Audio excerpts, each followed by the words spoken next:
Bonjour et bienvenue sur Conscience et dans les chroniques de Josefa Albertini. Aujourd'hui, nous allons aborder le vrai nous, qui est une fréquence.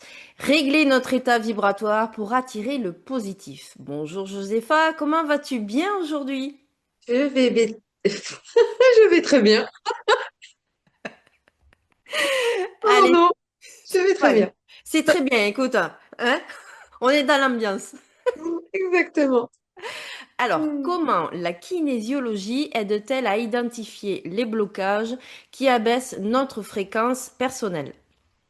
En fait, la kinésiologie, c'est vraiment une méthode fascinante qui part d'un postulat simple mais profond. Notre corps enregistre tout, y compris les stress, les émotions que notre esprit a refoulé ou oublié.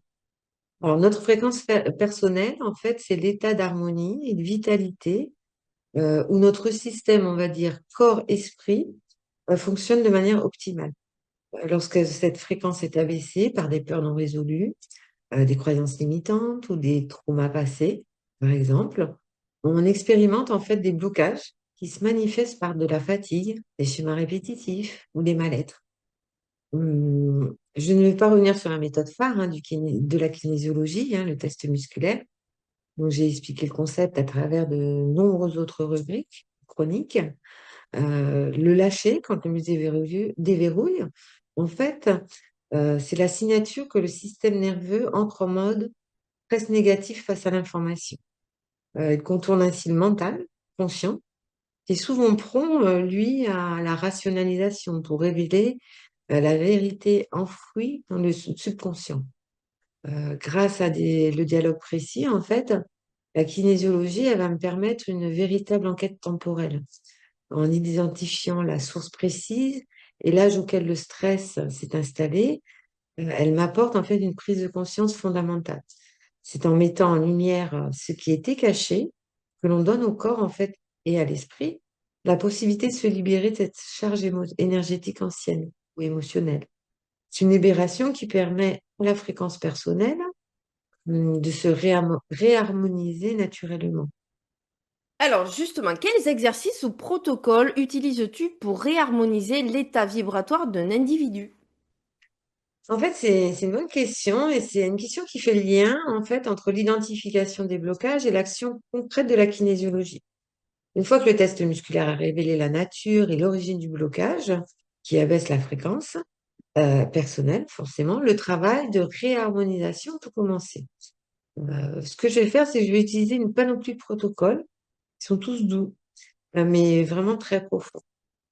Ils sont choisis précisément par le corps lui-même, via toujours le test musculaire, pour rétablir la circulation de l'énergie et la communication optimale dans le système nerveux.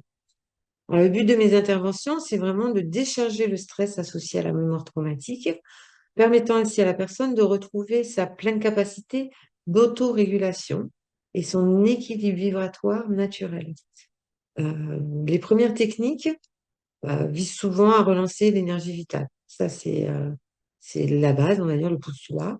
On utilise pour cela des méthodes issues de la médecine énergétique ou encore la médecine traditionnelle chinoise. On peut trouver le travail en fait sur les réflexes vasculaires et lymphatiques. J'applique une légère pression ou un massage sur des points réflexes spécifiques, souvent sur la tête pour les premiers et sur les corps pour les seconds.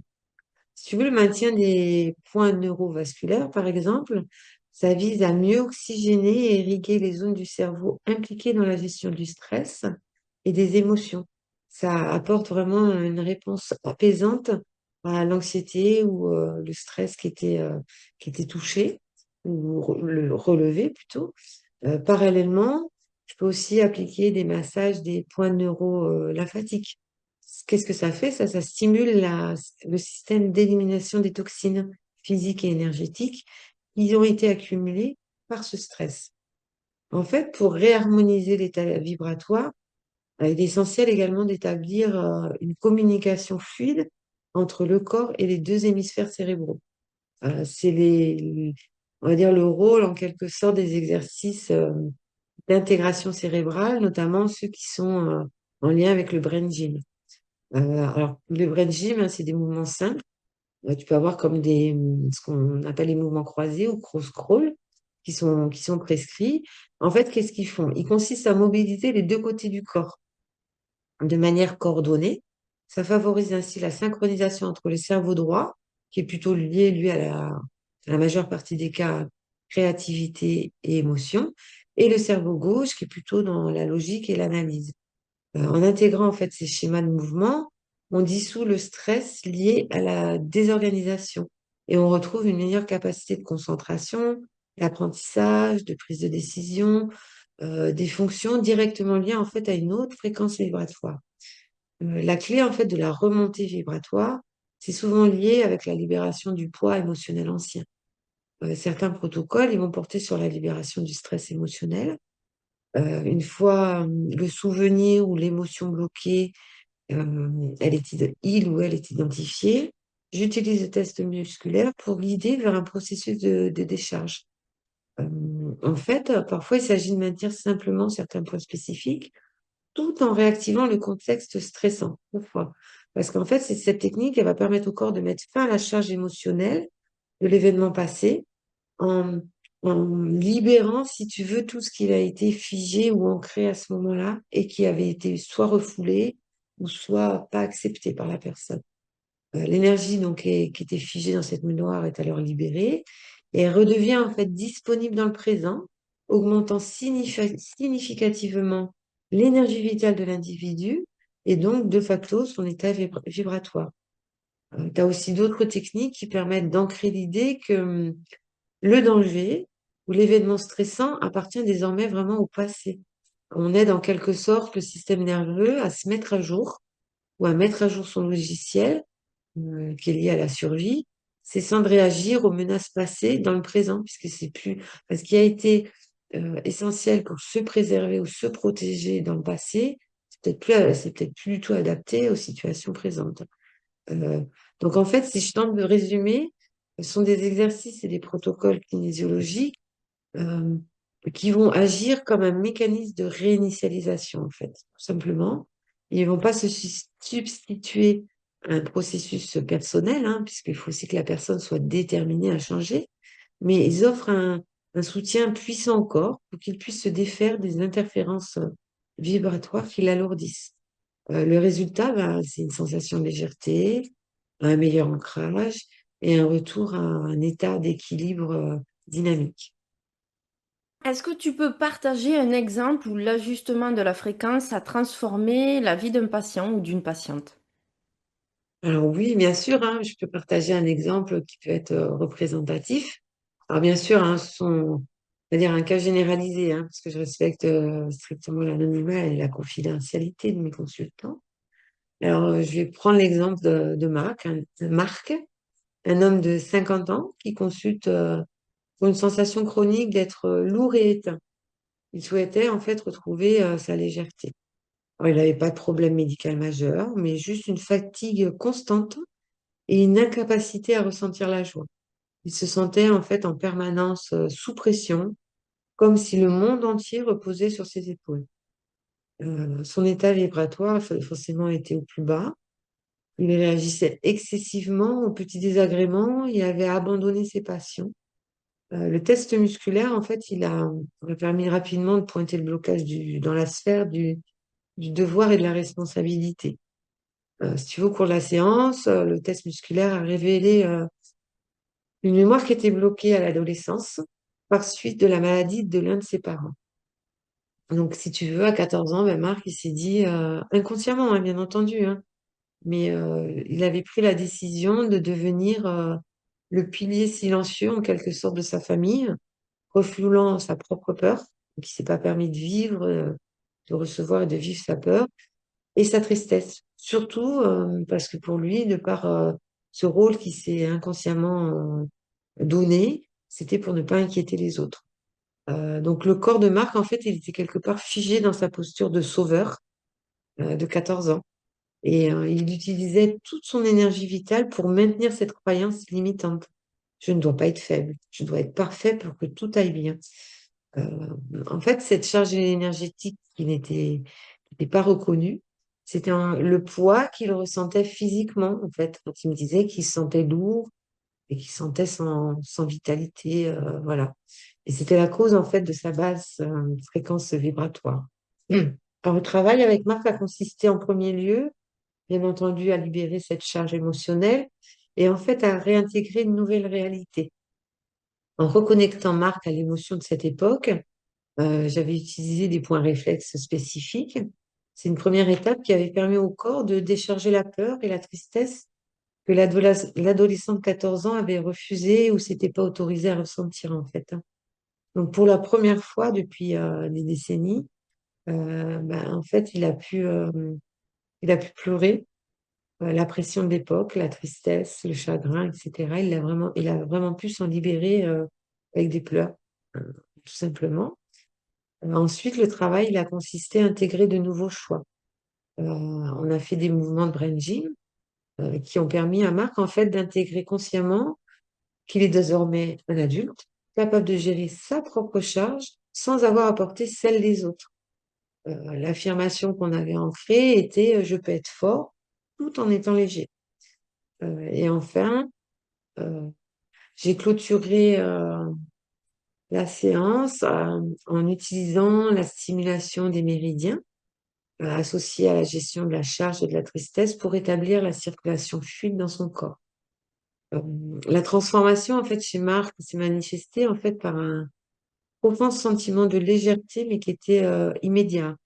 Alors, par contre, bien sûr, il n'a pas gagné à la loterie, ça n'a pas changé mais il n'a pas changé de métier ou autre, mais c'est vraiment son état interne qui a été radicalement modifié. Il m'a décrit, en fait, très justement et avec ses mots, qu'il avait eu l'impression lui avait retiré un sac à dos invisible, en fait, qu'il portait depuis l'enfance. Donc, de facto, sa fréquence vibratoire est remontée. Il a recommencé à s'intéresser à son ancien loisir, la musique. Et en fait, il a retrouvé l'énergie nécessaire pour faire de l'exercice physique également.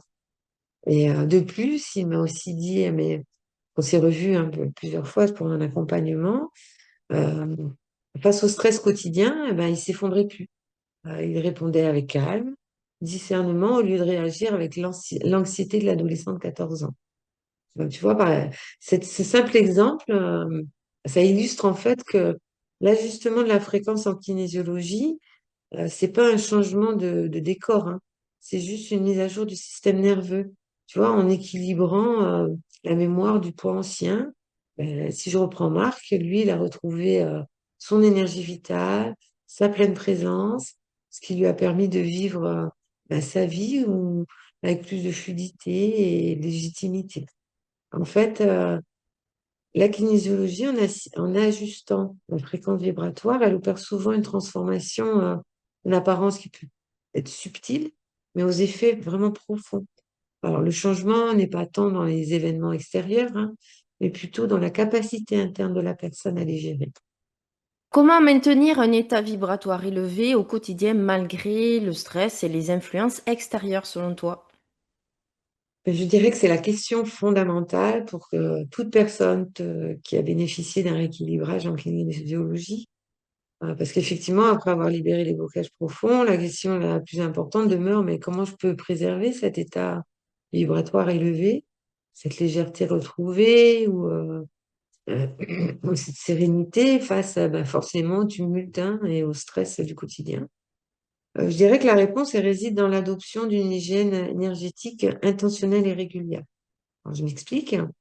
Maintenir une haute fréquence, c'est pas un état passif, hein, mais c'est un choix actif que l'on fait chaque jour en s'appuyant, à mon sens, sur quatre piliers qui sont l'ancrage et la protection, qu'on pourrait simplement appeler bouclier quotidien. Enfin, après, chacun le nomme comme il le souhaite. Le premier geste, c'est de se protéger des influences extérieures qui drainent notre énergie. Dès le matin, en fait, l'ancrage est essentiel. Idéalement, il faudrait prendre un instant pour se poser, pour visualiser soit des racines solides qui entrent dans la terre, qui s'échappent de nos pieds, qui vont dans le sol profondément. Euh, En fait, tout ce qui pourrait permettre à chaque personne de l'adapter, cette visualisation, mais voilà, qui pourrait traduire l'ancrage au sol, vraiment l'ancrage avec la terre. C'est une pratique qui permet non seulement de décharger l'excès de tension et de stress dans la terre, mais aussi de nous rendre plus stables et moins perméables aux émotions d'autrui surtout. On peut coupler cela avec des visualisations, une bulle de protection, une lumière, on y met ce qu'on veut, hein, mais vraiment qui pourrait nous servir de filtre protecteur, et avec l'intention vraiment de ne pas autoriser les énergies négatives à nous atteindre. Euh, En deux, on peut avoir l'action immédiate sur les tensions. Par exemple, au cours de la journée, s'il y a des stress mineurs qui peuvent venir rapidement s'accumuler, plutôt que de les refouler, il faut les traiter sur le champ. Lorsque la tension monte, hein, on travaille, l'outil le plus puissant, c'est encore une fois la respiration consciente. 5 minutes de cohérence cardiaque, à inspirer, expirer sur un compte de 5, par exemple. Ça suffit à signaler à notre système nerveux, tout va bien, il n'y a pas de stress, l'état d'alerte est passé. Et ça annule en fait la réaction de stress qui empêche qui impacte justement notre fréquence et qui va la faire chuter brutalement si on n'y prend pas garde. De même, je peux proposer aussi des outils de kinésiologie, hein, faire quelques secondes, des mouvements de brain gym, des mouvements croisés. Lorsque, par exemple, on se sent confus ou qu'on est submergé, on n'arrive plus à se concentrer, ben, on fait une pause, parce que ça permet de rétablir rapidement la communication entre nos deux hémisphères cérébraux et ça ramène clarté et énergie. Alors, l'exercice le plus simple, hein, on se tient debout, droit, détendu, on va dire les pieds écartés à la largeur des épaules, et on va alterner. On lève le genou gauche, on vient poser la main droite, et inversement, on lève le genou droit, on vient poser la main gauche, simultanément, et on alterne, etc. comme ça. On peut même varier, hein, vers l'arrière, on lève le pied, main droite au talon gauche, et inversement. On fait ça pendant, on va dire, 30 secondes, 1 minute, hein, et ça permet vraiment au corps de se recoordonner facilement et d'être à nouveau frais et dispo en termes de concentration d'apprentissage également.